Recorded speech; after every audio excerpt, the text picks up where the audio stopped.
To start with our center's CISO, Chief Information Security Officer Robert Nettles. Robert, although relatively new to Center as an employee, has been a long part of Center's story. We're excited to have him on board at Center now, and he's being joined by a special guest that really focuses on the incident response side. So when all your offensive strategies fail, what defensive measures do you have in place to make sure that blast radius doesn't get too big? So Aaron Swift joining us from our Arctic Wolf relationship. Aaron, thank you for being here. So Robert, AI horror stories and blind spots and incident response plans. That's a heck of a category to get to launch with. Are you excited about that? Oh man, you cannot be in this industry without getting some splashback from one of these crazy events that happened in your career. Well, Robert, if y'all know Robert well, that was about as most excitement I've ever seen Robert show. So, Robert, I can't wait to hear what y'all got to say about it. I'll shut up and mute. To everyone listening, if y'all have questions, start plugging them in. Looking forward to the day. And Robert, thanks for launching this with us. Yeah, thanks, James. Aaron, so part of what we're doing today with this workshop series is we are talking a lot about how AI and some of the emerging trends are really changing what is happening and what we're dealing with. And all of us that are not even that are just in cybersecurity or IT, but just in business in general, with technology being so ingrained with how we do work, we're all involved. And so we wanted to start off today talking about just some things that we're seeing, some of the like horror stories about stuff that's happening. And I figured no better than someone to bring in that just does incident response day in and day out. You've dedicated your life to living in these headaches. But I wanted to talk about kind of some of the more pedestrian things that people see day to day. And I know we have all lived with the really bad AI scams out of Nigeria or India or places where you get the email and you just know, hey, this is not real. But how are those changing, especially in the last 18 months or so with AI? And what are we really seeing with what people are dealing with? Yeah, it's definitely something where we're starting to see these attacks being crafted a little more carefully.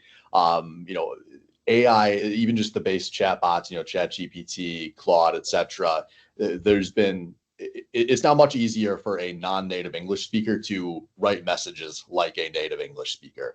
And so a lot of those traditional tells that I think, even well-informed people were looking for potential phishing messages and scam, bad grammar and whatnot, those are becoming much less reliable ways to determine if a message is suspicious or not. Anyone can go into ChatGPT and start writing messages in another language. So it's something we're seeing from a phishing perspective, where there's been an uptick. A lot of this is also still in speculative stages. Obviously, AI. We're hearing it all the time, everywhere. We're usually seeing there's always some lag time before we start seeing all of the hard evidence of this, but we're starting to see the nuggets emerging that indicate this has been going on for a while, and it's only going to get worse because these chatbots are very rapidly advancing in terms of quality, and year by year are making pretty big steps forward at this phase. So if they're getting better and we're not able to rely on kind of those common misspellings or weird grammar things that we've been taught to kind of look for, how are we seeing this changing beyond email? Like, we're seeing stuff in other tools and other collaboration platforms? Like, what are we dealing with? Yeah, so some of the text to voice stuff is getting pretty advanced pretty quickly, and so we're definitely seeing an increase in some of what we believe might be AI related, like phishing phone calls or vishing. Again, you can never confirm that on a case by case basis, but those attacks are trending up. And it's felt like a pretty safe assumption that some of that is baked into AI. So we're seeing things like, for example, there's an attack that's been getting pretty popular in the last couple of years to spam bomb a user with, say, if I have access to your email address, Robert. I sign you up for 1,000 mailing lists from legitimate websites. All of those emails are individually legitimate, coming from a legitimate known sender, would have no reason to be stopped by your email appliance. So suddenly your inbox blows up, and then the fraudster, follow this up with a phone call to you. You know, we see this on Teams a lot, saying, "Hey, I'm Aaron Swift. I'm with IT. Robert, I think you're having an issue with your email. Is that correct?" And you freaking out because you're receiving so many of these emails at once. Go, "Oh my God, yes, please help me get back to normal." And it puts folks into a position where they have their guard down because they're panicking a bit.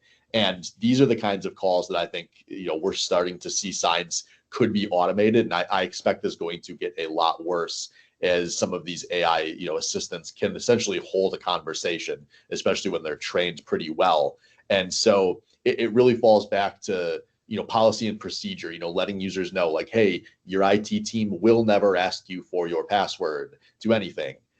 Your IT team will not reach out, you know, out of nowhere to request remote access to your PC, and making sure users have, you know, if you're talking about sending money, that you have policies in place to double and triple check who you're speaking to. If it's IT access, knowing that like, hey, you know where to go to contact your IT team and can maybe reach out independently to make sure you're actually speaking with the team and not a stranger who just cold called you. Yeah, and you mentioned a couple key things that I'm kind of hearing out of that are really bringing my attention. One is the policies with money transfers, and the other is just the awareness and just keeping your eye out that certain things aren't going to be happening.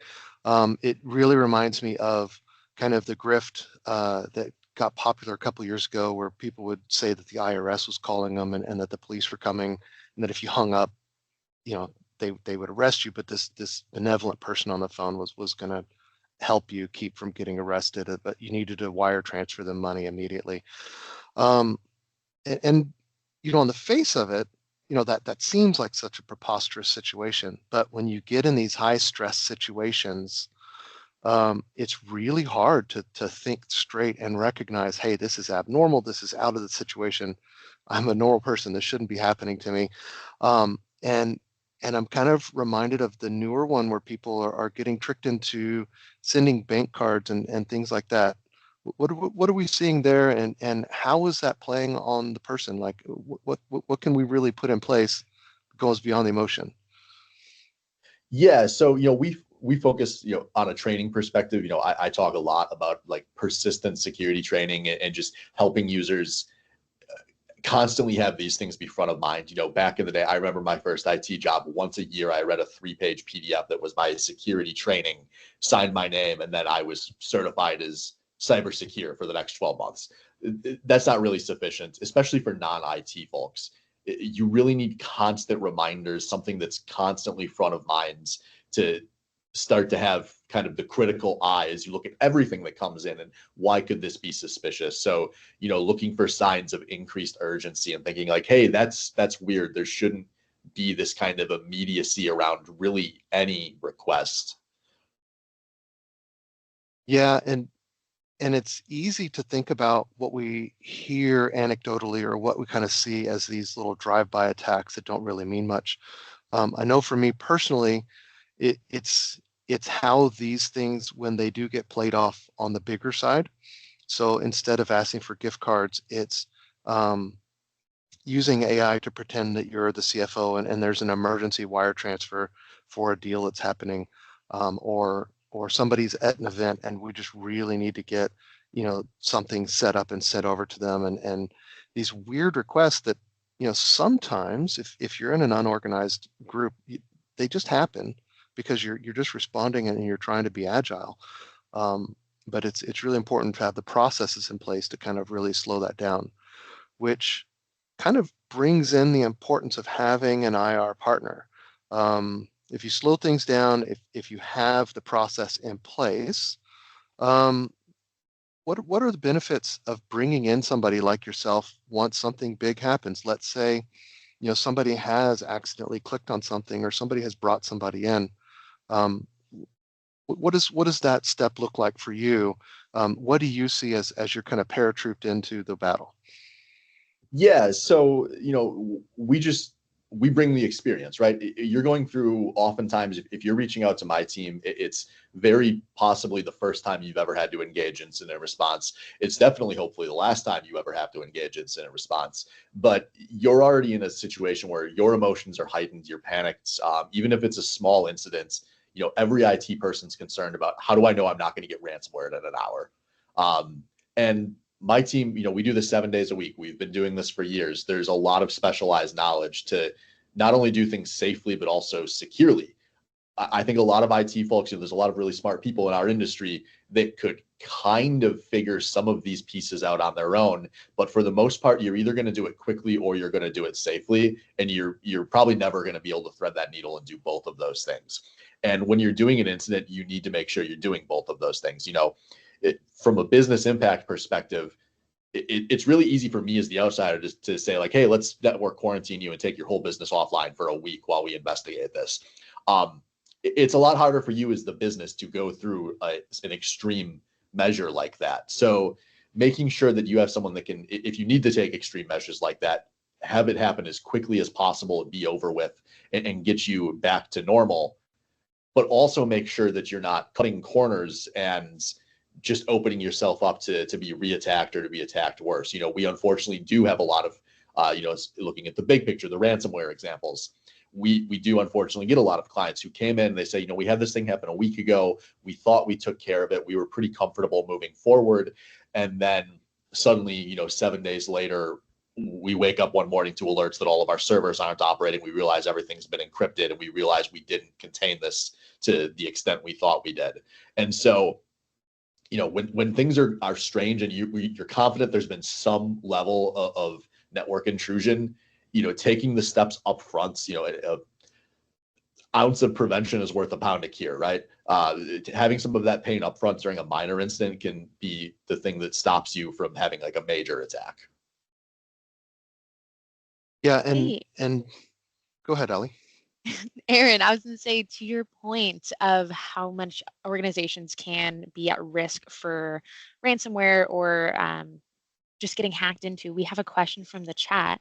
How often should an organization conduct security trainings for end users to keep them sharp for cybersecurity? Yeah, so there's a bunch of tools on the market doing this. Arctic Wolf has our own tools. So that's what I'm most familiar with. We do bi-weekly trainings. So every 2 weeks, we call them micro trainings. They're like 2 to 3 minute long videos. And the idea is that it's just something that's fairly consistently coming in front of users that will start to put it front of mind. We call it security culture. You need the least secure people in the organization to be thinking about cybersecurity.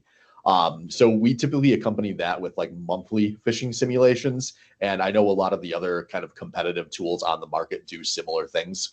So whether it's, some sort of training that's going out, bi-weekly or even monthly, something that's just fairly routine so that your users are constantly getting some reminder of like, hey, cybersecurity matters. You are constantly being targeted. Please be vigilant and please report things if you see anything weird. And hearing it consistently over periods of time is what kind of builds that muscle memory in the majority of your users, where maybe they get a suspicious email and instead of clicking it, they start asking the people around them like, hey, did you just get this all company email? Oh, no, you didn't. Oh, this could have been a phishing email. I better report this. Yeah, that's kind of similar to how I treat cybersecurity at home. We play a game of, is this real? So we're watching a show, and when they hack into all the closed circuit TV cameras in 5 seconds, and it's really funny the times when I'm like, nope, yeah, you can do that. Everybody kind of just stops. It's like, oh no. So it's really fun to think things are all fake. So when you're jumping in and you're helping out these companies, and let's say we're in one of these bad situations. You were just talking about having that intestinal fortitude to shut down for a week to really do that analysis and say, okay, we know what's here, and you can't really do that when you're trying to keep a business running. It kind of makes me pause and just really ask, what are some of the implications of not having the right technical resources, particularly like for a small or a medium-sized business where their entire IT department might just be 1 or 2 people. more than enough in the day-to-day to keep the lights running and keep things great. But when these catastrophic events happen, like what are some of the things you see when you jump into these kind of environments where there just aren't the skilled resources on site? Right. It's definitely something that becomes more than just an IT issue. Like you said, a lot of these companies, especially the small and medium-sized businesses, I hear this all the time. Why would they target us? They wonder, don't these people only go after big businesses with tons of money to pay? And the reality is that the overwhelming majority of companies getting hit with ransomware, for example, are fairly small businesses. These threat actors, there's a lot of low-hanging fruit out there. There's more companies that they could compromise than they possibly have the time to. And so they're not targeting anybody. They're just scanning the entire internet looking for certain hits. If they're going after a certain firewall vendor with a recent vulnerability, there's a finite number of IP addresses out there. You can scan the whole internet. You can automate that. And then once you get your hit, you don't care about what kind of business it is. You just go in and start doing your thing. And these groups really have this down to a science. And a lot of the times, this is not two people in a basement somewhere on the other side of the world anymore. A lot of these larger ransomware groups, these are large organized crime syndicates, much more like a mafia, where they have many, many people involved with really specialized skill sets, sometimes hundreds of affiliates at the largest groups. And if you're a two-person IT team, you're not equipped to deal with a team that has that many people with that specialized of skill sets. Mm-hmm. And so making sure you have some sort of plan in place, not just from an IT perspective, but also like from a business operations perspective of like, what would the immediate first steps look like if the worst case scenario happened? Understanding from an IT perspective, what's it going to take if we have to start doing containment measures, but also making sure the business knows. I deal with a lot of businesses where they never realized if they shut down all their servers, like the implication is that they're no longer able to send or receive product. That's not an IT problem. That's a business problem. And that's the kind of thing that starts to flag up to, the top brass, where I think a lot of IT folks understand these implications, but until the risk is really explained to, ownership level folks, is maybe not taken seriously until they know that this could happen to anybody. Yeah, and that starts to really blur the line between a cyber incident response and just business continuity planning on just how do you run the business. So I know with Center, we really specialize in kind of the small and medium business, and we like being able to help out and just be the IT team for our company. And that gives us the luxury of having a dedicated security team where we can sit down and write processes. We can do these tabletops. What are some things that a business could do if they don't have a dedicated advisor and they're trying to do this on their own? How do they prepare? How do they get these things in place ahead of time? What should they try? Yeah, whether that's working with an external provider or just doing some research on your own, starting with having an IR plan in place. Assume that if one of these incidents happens, it's going to be at 2 a.m. and it's about to be the worst day of your career. You're not going to be thinking really straight. Having as much outlined in writing, and this doesn't need to necessarily be detailed, but just who are the first 2-3 people that we need to call and get on the phone working to assist us. Do I know who my cyber insurance provider is? Do I know who our incident response partner is if we have one? Do we have like a legal retainer on file that we would want to contact, just to start getting some of these balls rolling? And then from there, I really recommend doing walkthroughs. They don't have to necessarily be intense, but some sort of like, if we pulled the plug on this whole network, what immediately happens to the business? So you could walk through some of the business impact and start to come up with the continuity planning. Because, for a lot of businesses, it's not an if, it's a when. It's safe to assume you will eventually have some sort of cybersecurity incident, and you want to do everything in your power to make the blast radius of that very small. Hopefully it's something you capture at step 1 or step 2 instead of the step 6 or 7 that would be the ransomware deployments. But walking through and just knowing and making sure that not just IT people know, but also kind of the business leadership know what this would look like. Because, unfortunately, I hear this a lot when I'm dealing with ransomware clients, where it's, the owners of the business are telling me by the end, like, man, I really never expected I would have to learn this much about IT. And until an incident happens, then they realize like how integral to their business it is and how big the impact can be. So, whether that's even just a 1 hour or a 2 hour tabletop exercise, I think that's a really strong starting point to go through the motions and identify like what is going to be more painful than you thought. What are processes that could be manually rebuilt on the fly versus what are things that you would have no hope to do until the business starts to come back online? So I know for me, we're thinking through that, and back when I was a consultant and trying to deal with this for a lot of companies, in the South, we have the benefit of having hurricanes. It's not always a benefit, but you do have to plan for power and communication to be knocked out. And how do you still have a business that functions when you might have these long periods of just connectivity and issues and disruption? And it was always helpful to walk into these big utilities or oil refineries or manufacturing plants and just say, well, what do you do when a tornado knocks out fiber or you lose power for 2 weeks? And you start to run out of diesel on your generators and the gas stations aren't working either. So how do you do this? It was helpful to think through that. Um, let's think about our audience that isn't gifted with annual hurricanes. The rest of the sane country. How can people start to take all of these resources and kind of put it in a way that works? What is a way that they can take these policies and standards and guidelines and get it into a template or something that can help them move in the right direction? Yeah, so there's fortunately because this is such a epidemic these days. A lot of this planning, there's a lot of great resources you can find online. I mean, even I've gone through and tested like using ChatGPT or Copilots to like output a stock incident response plan, and it can honestly be a pretty good starting point for a lot of these businesses if you have no idea where to go. So whether it's just doing some spending a couple hours one morning doing some research online, trying to work with a chat bot to output something, coming up with a 1 to 2 page incident response plan is a really good starting point, and that puts you ahead of a significant number of the businesses that are out there. An overwhelming majority of the businesses that I work with have never even thought about putting an incident response plan together. And we notice when somebody comes to us with a plan in place, they are much more equipped for what that first 24 or 48 hours is going to look like. Hey, we have a quick question from the chat. Is there a resource to look at for running tabletop exercises that give you scenarios you can try? Oh man, there is. I'm spacing on the name of it. There's actually a card game that like makes it into like kind of a literal tabletop game that we've actually had a lot of luck with. Before I was doing incident response, doing kind of some of the walkthroughs. There are a handful. I see some popping up in the chat here as a response.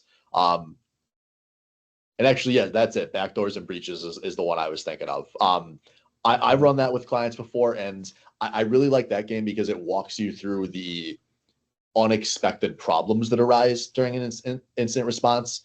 You kind of have a bad starting point, and then it will walk you through like if something goes wrong, and it makes the whole thing a little more fun, which we found can kind of increase engagement, but it's also not too long. You can easily run this within an hour. I've actually had Arctic Wolf colleagues that have run this with their clients on the non-IR side to pretty good results. So that's the one I'm familiar with. There are a number of sites out there that I think can do some like equivalent things if you don't want to go physical cards with it. But I really enjoy gamifying it. Yeah, and gamifying it is kind of an easy way to kind of increase the enthusiasm for the walkthrough. I've had a lot of success picking obscure situations to really test how management really deals with it.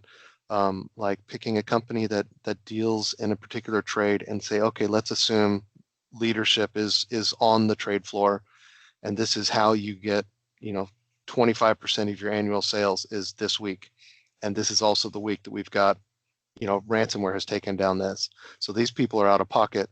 They can take a 5-minute call every hour and a half, but other than that, they're out of pocket. So you have them sitting in the room kind of listening, but then everybody else that's left with leadership at the company kind of playing through how they would make the decisions, who would actually step up, and then having the leadership team hear all of that, but not being able to participate. And then when you do that lessons learned afterwards, that's interesting. I didn't think you would step up, or I didn't think you'd have the confidence to do this. And I've seen growth come out of that more than I've seen process improvement, but it really helps having that communication on who can we rely as a second, third, and fourth kind of person in line to do these decisions. Aaron, really appreciate the conversation today.